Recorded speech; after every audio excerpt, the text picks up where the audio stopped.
They weren't supposed to be there. Not in a middle-income apartment complex in Rancho San Diego, not wrapped in black contractor bags inside a community dumpster.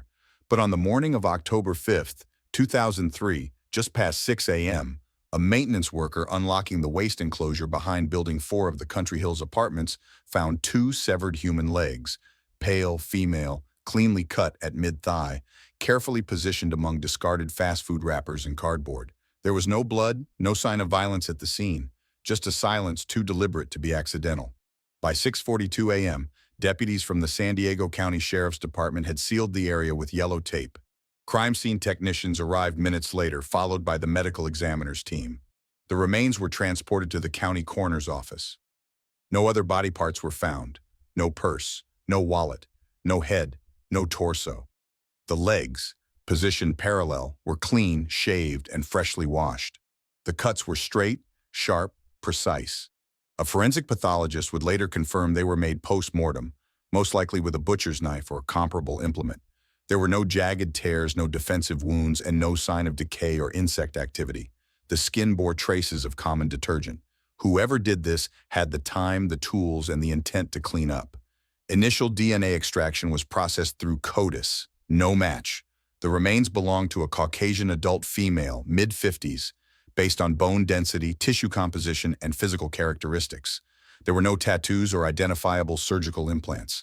With no head or fingers, there was no dental or fingerprint data to analyze. Toxicology couldn't proceed without organ samples. Investigators reviewed missing persons reports statewide. They examined open files from San Diego, Riverside, Los Angeles, and Orange counties. None matched. Every lead turned cold. Some women were too young, others had already been found, a few were still alive. After 6 weeks of review, the case was officially entered into the San Diego County Cold Case Registry under the designation Jane Doe, 2003-105. She was a murder victim, but no one had reported her missing. The trash bin she was found in had been last emptied on October 3rd, placing the drop-off window sometime between Friday afternoon and early Sunday morning. A resident had mentioned seeing a red SUV idling in the lot around midnight Saturday. Another vaguely recalled a metal clunk near the dumpsters around 1 a.m., but no one could identify a license plate or driver. Surveillance coverage was limited. Only a single camera faced the parking lot entry, and the system recycled data every 24 hours. By the time detectives reviewed it, the footage was already overwritten. No usable video, no witnesses, no movement of interest. Attention shifted to the packaging. The limbs had been double-wrapped in industrial-strength plastic bags and bound with thick twine. The plastic wasn't the kind sold in local retail stores. It was traced back to a manufacturer that distributed primarily to construction suppliers and warehouse vendors. These bags weren't from someone's kitchen drawer. They were contractor-grade, sold in bulk. Detectives pulled purchase logs from local commercial accounts within a 10-mile radius. 26 businesses fit the profile. It was a needle-in-haystack lead, but it was more than they had before. Still, no individual name surfaced. No one called to say they were missing a sister, a wife, a neighbor. No concerned friend reached out to law enforcement. There were no flyers, no articles, no voice. The woman had disappeared cleanly, and in that silence, detectives began to realize that whoever had done this hadn't just gotten rid of a body. They'd erased a person from the system. And for 17 years, the system didn't notice. In criminal investigations, the absence of evidence can sometimes speak louder than the crime itself. This was one of those times. A forensic anthropologist later remarked, "Her remains were sanitized, her identity scrubbed, and her death unrecorded. That's not something that happens by mistake." So the case sat. In a drawer, in a cooler, in silence. And for almost 2 decades, Jane Doe 2003 was just 2 legs in a bag, no name, no story, no justice. The case file was thin. It held 4 photographs, a pair of DNA reports with no matches, and a forensic summary outlining the condition of 2 human legs discovered in a dumpster. There was no name, no known address, and no next of kin. In the San Diego County system, she was officially cataloged as Jane Doe 2003-105, a case without a face, archived under a date rather than an identity. For most detectives, it was just another unsolved entry, one more cold case among hundreds. But for those who reviewed the file in detail, it didn't read like an ordinary unresolved homicide. It read like something had been missed from the start. The remains had been processed according to procedure. DNA was extracted from tissue samples and entered into Quietest. The legs were radiographed, measured, and examined for skeletal anomalies. The forensic anthropologist noted no signs of healed fractures or major surgeries. Height was estimated based on femur length, approximately 5'5". Age, mid-50s. Ethnicity, white. Everything standard. Yet the case didn't progress, not due to lack of diligence, but because nothing led anywhere. No hospital had records of recent amputations fitting the profile. No recent 911 calls or welfare checks aligned with the time frame. The woman was, by every available metric, invisible to the system. San Diego Homicide reviewed local missing persons files. They expanded the search statewide, then into neighboring jurisdictions. Nothing fit. The team went back to the packaging again, the plastic bags, the twine, and compiled a short list of local construction supply accounts. Warrants were requested, records reviewed. Still nothing traceable to an individual suspect. The case had neither witnesses nor viable leads. No partial prints, no body, no cause of death, and critically, no complaint ever filed to suggest she was missing in the first place. That's what stalled everything. The homicide unit consulted the Adult Missing Persons Protocol, which governs the process when adults disappear without signs of foul play. Under California Penal Code 14205, law enforcement is required to take all reports of missing persons, regardless of age. But no one had ever reported her missing. No family member, no friend, no coworker. As far as the state was concerned, Jane Doe, 2003, 105 didn't exist until she was already dead. And for the next 17 years, her name wouldn't appear in any official record. An internal memo dated November 17, 2003, from the department's cold case supervisor read, "No matching open cases found in CA-DOJ-MP database or NAMAS. Physical characteristics reviewed against 76 active adult MP profiles in SoCal counties. No confirmed overlaps."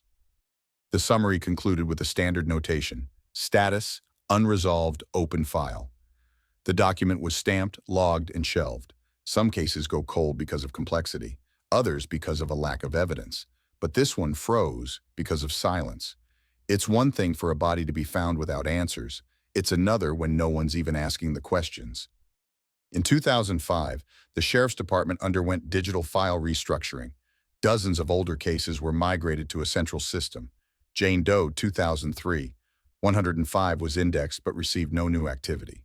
Her remains were retained under case control, stored in the forensic archive. DNA was retested in 2007 with improved sequencing protocols. No match. Again, in 2013, under a statewide push for cold case resolution, her profile was run through a broader data set. Still no match. Her identity remained blank. During those years, new detectives cycled in. Some reviewed the case out of curiosity, but nothing was added to the evidence log. There were no new submissions, no public tips, no movement. It became a static file in a system full of louder stories. It's important to understand what that means procedurally. A case without a victim name is exceptionally difficult to prosecute, even if a suspect emerges. Without a confirmed identity, law enforcement cannot reconstruct movement, relationships, financial records, or motive. No narrative can be built, no context explored.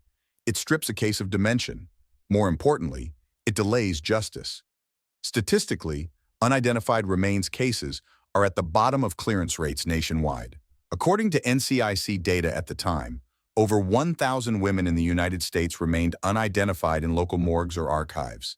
Many had no open case tied to them. Most had no photos circulated, no families coming forward. The system depended on the assumption that someone, somewhere, would report a disappearance. When that didn't happen, bodies disappeared behind bureaucracy.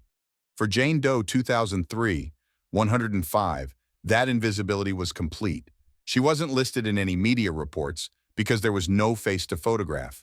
She wasn't part of any advocacy campaigns because no one knew she needed justice.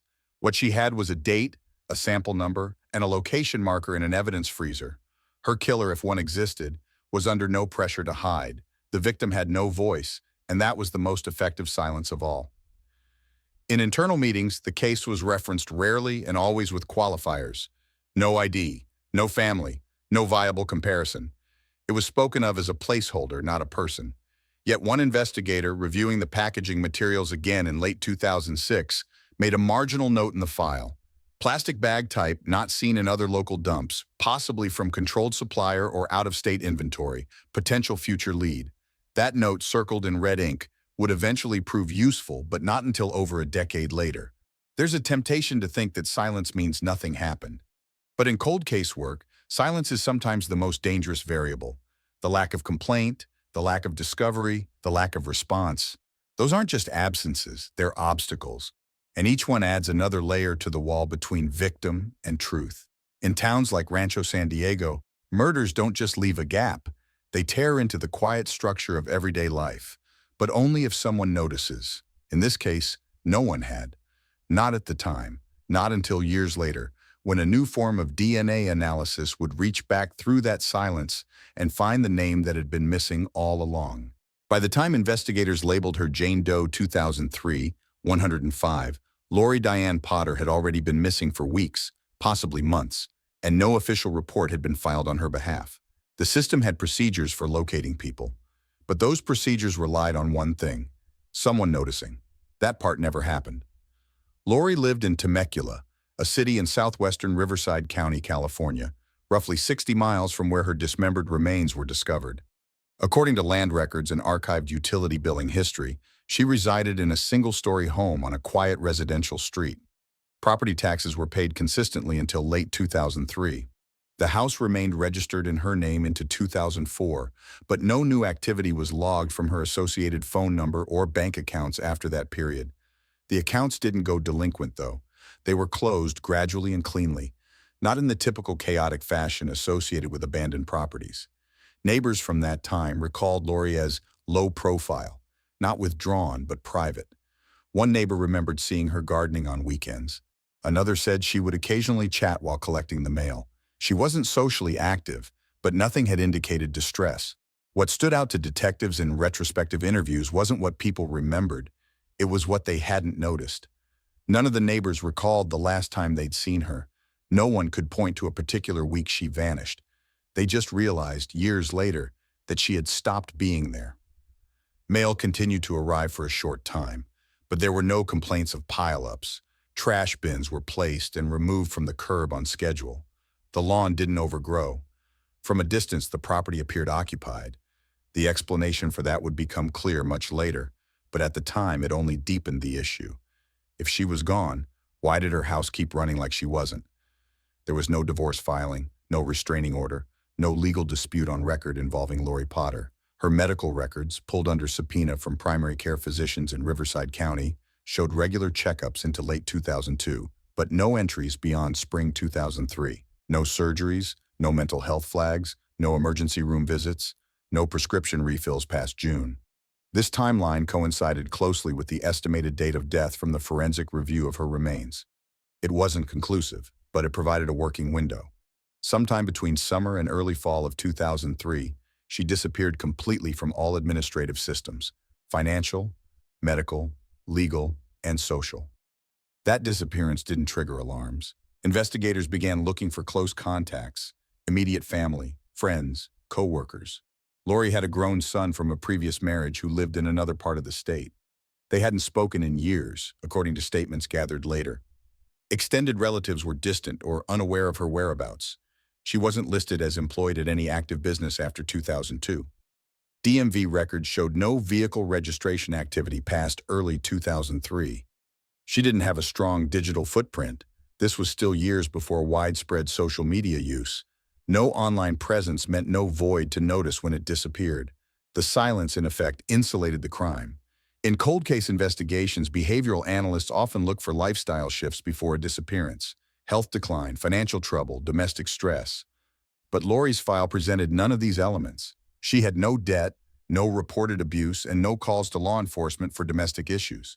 What the case showed instead was a slow administrative fade-out, quiet, without chaos, and without interference. From the perspective of a public record search, she ceased to exist with very little friction.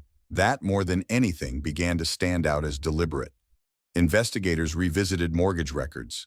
Though the house was in Lori's name, a second party appeared on 2 refinance documents in 2001 and 2002. This individual, whose identity remained redacted from public case notes at the time, had access to shared property and possibly financial control. That connection would become a point of focus later, but at this early stage, it simply confirmed that Lori hadn't been alone. The residence itself had long since changed ownership by the time detectives circled back. New tenants had moved in. Interior renovations had erased any forensic trace of prior occupancy. No physical evidence could be recovered from the structure. If there had been blood, if there had been a struggle, those signs were years gone. But certain documents remained preserved through bank subpoenas. These included check stubs, joint tax returns, and one signed insurance policy that named a co-beneficiary, another data point confirming Lori had once lived a life that was known, traceable, and visible on paper. Yet not one person came forward to say she had vanished. There was no obituary, no memorial, no inquiry. From a procedural standpoint, the failure wasn't in the forensic response, it was in the human chain of notice. No missing persons report meant no ping to law enforcement. No suspicious activity meant no welfare check. No family contact meant no informal alerts. In bureaucratic terms, the case never activated, and that allowed the system to move on without question. The problem wasn't with the data, the problem was with its absence. In 2004, San Diego County created a digital cold case repository. Lori's case was uploaded under the Jane Doe designation. No movement followed. The file sat dormant through shifts in leadership, changes in forensic protocols, and improvements in cross-jurisdictional tracking. But even with better tools, you can't track someone no one is looking for. And that's what Jane Doe 2003-105 remained, unlooked for. Years later, one cold case supervisor remarked during an internal review, "She didn't fall through the cracks. The cracks were built around her." As investigators would later uncover, this wasn't an accident. It wasn't neglect. It was the product of calculated omission. But at this point in the case, they still didn't know her name. They only knew she'd once had one, and that her life had been erased cleanly enough to keep law enforcement at a distance for nearly 2 decades. The forensic profile of Jane Doe 2003-105 remained cold for nearly 17 years, but the name Lori Diane Potter never completely disappeared, not on paper. While her physical presence was erased, her identity remained in use. That detail would become critical. Between late 2003 and 2005, banking activity linked to Lori Potter's Social Security number remained active. Credit reports obtained through a sealed request by homicide investigators showed multiple lines of credit opened during that period. These weren't legacy accounts on autopilot. They were new applications. One was a revolving credit card opened under her full legal name with a high-limit electronics chain. Another was a secured vehicle loan tied to the purchase of a luxury SUV. Billing addresses traced to Riverside and San Bernardino counties. The locations shifted every few months. Temporary residences, all rentals. Investigators flagged the data as suspicious, especially given the forensic estimate that Lori's time of death predated the credit activity by several weeks, possibly months. A forensic accountant was assigned to the cold case in late 2021 to review the trail. The findings were substantial. Transactions included high-ticket items, a home theater system, 2 jet skis, designer clothing, and multiple cash withdrawals in rounded amounts, a pattern often associated with identity manipulation. None of the transactions raised red flags at the time. The accounts were current, payments made regularly, and the applicant's information validated. Because the credit applications were technically clean and supported by identifying data, no fraud was detected until much later. The case broke open when investigators obtained a complete history of Lori's Social Security activity. The earnings report ended abruptly in mid-2003. But the spending continued. That divergence supported the forensic conclusion. Lori wasn't alive during that financial activity. Someone else was maintaining the illusion that she was. Credit bureaus were contacted to trace IP addresses linked to online access points. One set of digital credentials led back to a residential broadband account in Rancho Cucamonga. Subpoenas issued in 2021 tied the IP address to a home registered to a man named Jack Potter. The name had previously surfaced in old property documents connected to Lori, but no legal action had been taken then because no crime had been confirmed. Now, with confirmed misuse of a deceased individual's identity, the connection could no longer be dismissed. Investigators dug into utility records, lease agreements, and DMV documentation. A driver's license renewal under Lori's name had been submitted in 2004, digitally, using a mailing address matching Jack Potter's residence. The photo was identical to her previous license. The signature, however, showed discrepancies. A forensic handwriting analyst compared the signature from the 2004 license renewal to known samples from Lori's past documents. The slant, pressure, and spacing indicated a different author. It wasn't an exact science, but it was enough to suggest impersonation. Further analysis uncovered a vehicle purchased in Lori's name registered at the Rancho Cucamonga address, a red Hummer H2. It had been bought outright, listed under her credit profile, insured at that same residence. Investigators located the vehicle in a private seller, listing archived online, where it had been sold in 2007. Maintenance records linked the car to Jack Potter's household. Service invoices from local mechanics showed payments signed under Jack's name. This pattern, a dead woman's credit propping up an active lifestyle, shifted the investigation from identity to motive. It wasn't just about using a name, it was about benefiting from its continued existence. That reframed the case from unknown victim to calculated concealment. When detectives compiled the financial timeline against the forensic one, the gap was too wide to ignore. Lori's presumed death had occurred no later than early fall of 2003. The financial activity started within weeks and continued uninterrupted until mid-2005. This wasn't a single oversight. It was a sustained campaign to exploit the absence of a missing person report. The failure of the system to detect the fraud was understandable in context. Lori hadn't been declared deceased. Her accounts weren't frozen. Her name was active. The law at the time didn't require periodic verification unless someone contested the activity, and no one had. Digital forensics retrieved partial login logs from old banking servers, but the archived data was incomplete. However, secondary metadata revealed regular access from a single IP block in Rancho Cucamonga, again matching Jack Potter's residence. Investigators had enough to establish control, motive, and continuity. They hadn't proven a homicide yet, but they had confirmed that the victim's identity had been used for financial gain, long after she was presumed dead. This phase of the investigation marked the first forensic advancement in nearly 2 decades. It created legal standing to investigate further under identity theft, elder fraud, and financial deception. Most importantly, it gave detectives an entry point. The house in Rancho Cucamonga wasn't just a possible residence. It was now a location of interest in an active investigation involving a previously unidentified homicide victim. That change shifted the status of Jane Doe 2003, 105 from a cold file to an open case. In November 2021, after 2 decades of dormancy, Case File 2003, 105 was formally reclassified from inactive to active homicide investigation. The shift wasn't symbolic, it meant full procedural reassessment. The digital exploitation of Lori Potter's identity gave probable cause, but what detectives needed now was physical linkage between the remains recovered in Rancho San Diego and the man whose name appeared on every post-mortem financial document. The first move came through the San Diego County Cold Case Unit. A directive was issued to reprocess all physical evidence under updated forensic protocols. The plastic bags used to transport the remains were sent for high-resolution chemical trace analysis. In 2003, only base material composition was cataloged. In 2021, new vapor phase infrared scanning revealed micro-residues of solvent degreaser, a chemical used in automotive and mechanical settings. That finding narrowed the source even further. Investigators reviewed regional purchasing records for facilities using similar-grade industrial supplies. A garage in Rancho Cucamonga appeared on that list, coincidentally, less than 3 miles from Jack Potter's last known address.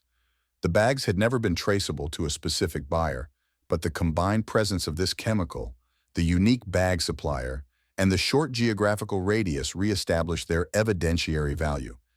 It wasn't just what they were made of, it was what they'd carried, and how that matched the environment of someone tied to the victim. Further reprocessing of the bindings used on the remains, the twine, identified synthetic fiber consistent with high-tensile marine-grade line. This type of rope wasn't sold in home retail stores. It was manufactured for boating and industrial mooring. Records from a local marina in Riverside County, cross-referenced with surveillance stills and maintenance logs from 2003, showed that Jack Potter had rented dock space for a small watercraft during that period. The rope type matched the supplier the marina used for docking kits. The rope used to bind Lori's legs hadn't been improvised. It had been repurposed from a known environment he frequented. This alignment of physical sourcing, rope, plastic, chemical traces, was circumstantial but cumulative. No single item could secure a warrant. Together, they made a case for forensic proximity. With these elements in place, investigators submitted a formal request for re-interview of Jack Potter under cold case reopening policy. A detective unit from San Bernardino County coordinated the contact, given his residential jurisdiction. He declined to speak without legal counsel. No statements were provided, but the silence itself confirmed awareness. The man had never been publicly connected to the body in the dumpster. He hadn't been named, questioned, or approached in any official way until now. Detectives moved to secure his former residence for environmental testing. Though the house had changed owners, partial subflooring from the garage was intact. Luminol sweep returned reactive hits along a wall joint near the storage area. Samples were extracted and tested. Mitochondrial DNA was recoverable. It matched the earlier profile obtained from the severed legs. It wasn't a full chain of custody match, but it was a verified genetic overlap. This marked the first physical confirmation that the home once occupied by Jack Potter had housed Lori Potter's remains. Forensic sequencing placed the legs, cleaned, stored, wrapped, in proximity to the man who'd never reported her missing. The evidence didn't prove intent. It didn't show cause of death. But it showed disposal planning. It showed forethought. And it contradicted any assumption that the dumping had been anonymous. A court-approved forensic genealogist was brought in to assist. The original DNA sample from the 2003 remains, already confirmed as Lori's via her son's DNA, was used to reverse map additional relatives. The family tree solidified. Lori Diane Potter was confirmed not just by science, but by direct kinship and biogeographic placement. It was no longer Jane Doe. This was a woman with legal history, financial records, a property trail, and now, evidence linking her death to the environment of someone close. With that in hand, a prosecutorial strategy could begin forming. But even then, detectives knew the bar would be high. There was no confession, no eyewitness, no body beyond the dismembered legs, no established cause of death. What they had was a pattern. A woman disappears without notice. Her financial identity remains in use, and her remains are found wrapped in materials traced back to a man who stood to benefit from her erasure. Cases like these rarely end cleanly. But the silence was breaking. Piece by piece, evidence was converging on the last person known to have shared space with Lori Diane Potter. And each new test eliminated the possibility of coincidence. By early 2022, the homicide file that had once been marked dormant had evolved into a prosecutorial prospect. With physical evidence recovered from the former residence, forensic links to industrial-grade disposal materials, and the victim's financial identity confirmed as exploited post-mortem, the case met internal standards for submission to the district attorney's office for review. But securing a murder conviction without a full body, witness testimony, or a confession would require more than matching timelines. It would require building a complete behavioral and evidentiary profile, one that could stand in front of a jury without collapsing under reasonable doubt. The first task was timeline reconstruction. Investigators compiled all verified financial transactions executed under Lori Potter's identity between August 2003 and mid-2005. Each purchase, withdrawal, and account opening was plotted chronologically and geolocated. The use of her name, signature, and digital credentials spanned 2 counties and 5 addresses, none of which Lori had personally occupied. When superimposed against Jack Potter's documented places of residence and employment history during the same period, the overlap was exact. At no point between 2003 and 2005 did Jack live in a location not associated with fraudulent activity under Lori's identity. Detectives also interviewed employees at vendors and banks that had serviced the credit accounts.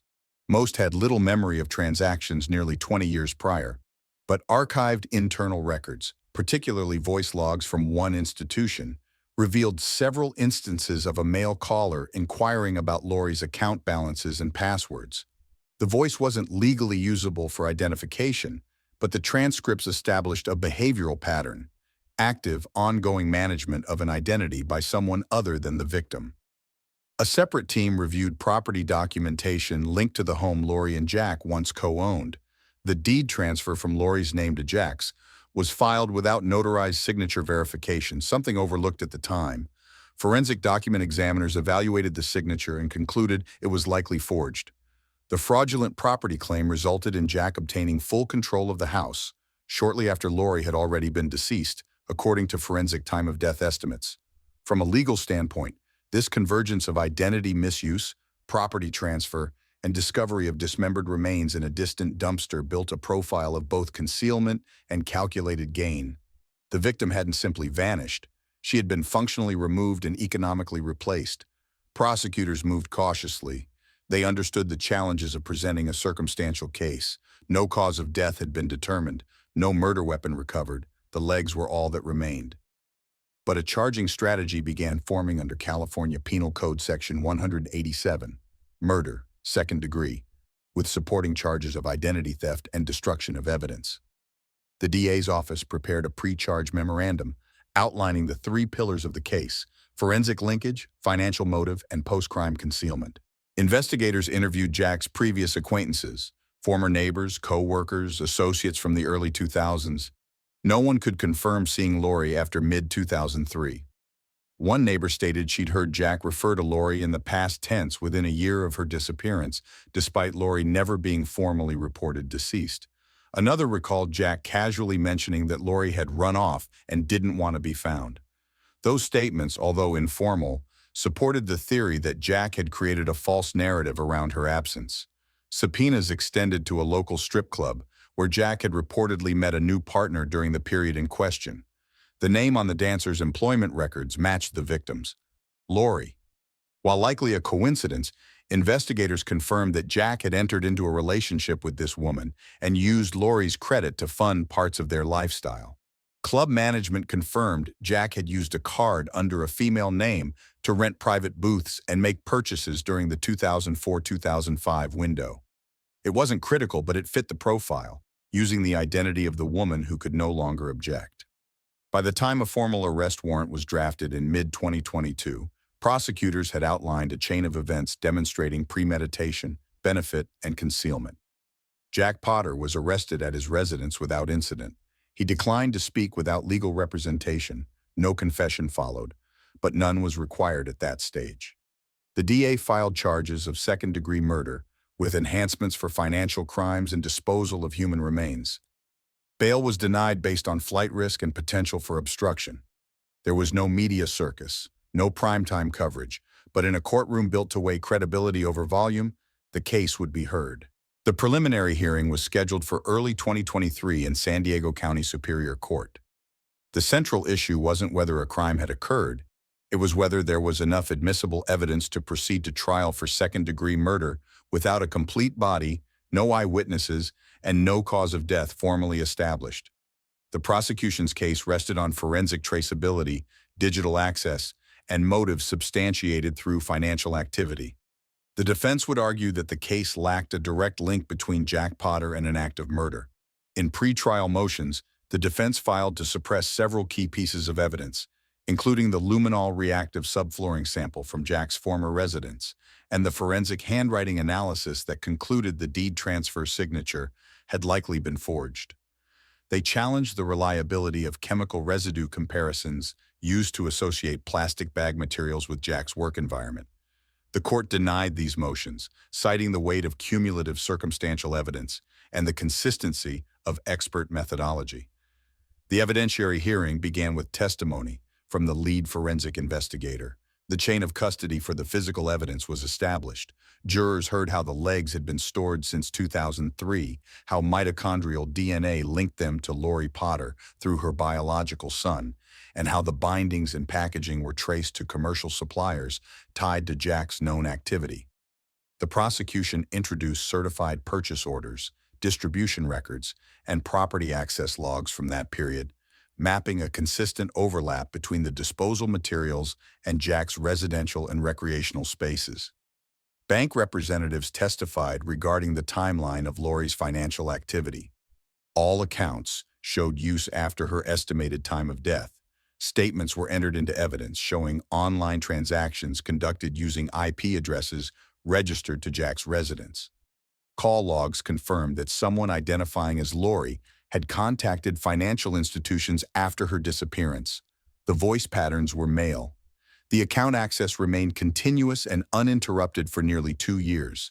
A document examiner from the California Department of Justice presented the results of the handwriting analysis. The comparison between Lori's known signatures and the ones used to transfer property confirmed significant anomalies. Differences in slant, pressure, and stroke sequence were consistent with forgeries. These findings weren't portrayed as standalone proof of guilt, but as further indication that Lori had not authorized the transfer of her home, a key asset, before her disappearance. The defense focused on the absence of direct forensic evidence connecting Jack to Lori's death. They argued that no murder weapon had been found, no toxicology was possible, and no physical act of killing had been documented. They claimed the body had not been recovered in full, and without it, the court could not rule out other explanations for Lori's disappearance. Their strategy centered not on disproving the forensic trail, but on emphasizing what remained unknown. But the prosecution had anticipated that angle. They reinforced their case with a timeline chart that documented Jack's financial, residential, and social movement in the months immediately following Lori's disappearance. Jurors saw how his lifestyle escalated: new purchases, new relationships, and uninterrupted access to Lori's accounts. They heard from neighbors who had not seen Lori since the summer of 2003 and who recalled Jack referring to her in the past tense within months. These weren't isolated statements. They were repeated by multiple people, each with no connection to the investigation at the time of their original recollections. A former acquaintance of Jack's testified under subpoena. He recalled that Jack once joked about never having to deal with divorce paperwork. While not a confession, the statement aligned with the theory of removal as a means of avoiding legal and financial complications. The judge ruled there was sufficient probable cause to proceed to trial. A jury was impaneled, and the full trial began later that year. During opening statements, the prosecution reframed the case not as a search for a smoking gun, but as a pattern, one of systematic erasure. They positioned each fact not as a singular allegation, but as part of a structure built on opportunism, control, and concealment. They didn't need a cause of death to show the outcome. Lori Potter was dead, her remains confirmed, her presence unreported, and her identity used by someone who never acknowledged her absence. The defense attempted to seed doubt by pointing to gaps. Why weren't other body parts found? Why had Lori not contacted friends or family in the years prior to her disappearance? Could she have left voluntarily and been harmed by someone else? These hypotheticals were noted, but the prosecution redirected each one back to the known. No trace of Lori after 2003, financial and legal activity under her name controlled by Jack, and forensic materials linking him to the method of disposal. In its final phase, the trial became less about any one test or statement and more about convergence. The prosecution used forensic sequencing, timelines, digital footprints, material sourcing, legal maneuvers to demonstrate not speculation, but continuity, a pattern of behavior that, while lacking the dramatic clarity of a confession, satisfied the legal burden of intent and consequence. On May 2, 2025, in a San Diego County courtroom, Jack Dennis Potter was sentenced to 15 years to life in state prison for the second-degree murder of Lori Diane Potter. The courtroom was quiet. No cameras, no press swarm. Just the final entry on a case that had begun with 2 severed legs in a dumpster and a victim no one had reported missing. The prosecution had built its case on continuity, of behavior, of benefit, of silence. The jury had returned a verdict not based on a moment of violence, but on a long, calculated erasure. Jack Potter had never confessed. But the forensic record spoke clearly enough. Lori had not disappeared by accident, and she had not stayed silent by choice. Her son delivered a statement, not to dramatize, but to affirm. He said he had spent 2 decades not knowing what happened to his mother, that he had believed lies, then silence, and finally a system that had no record she was ever gone. At least now, he said, she has a name again.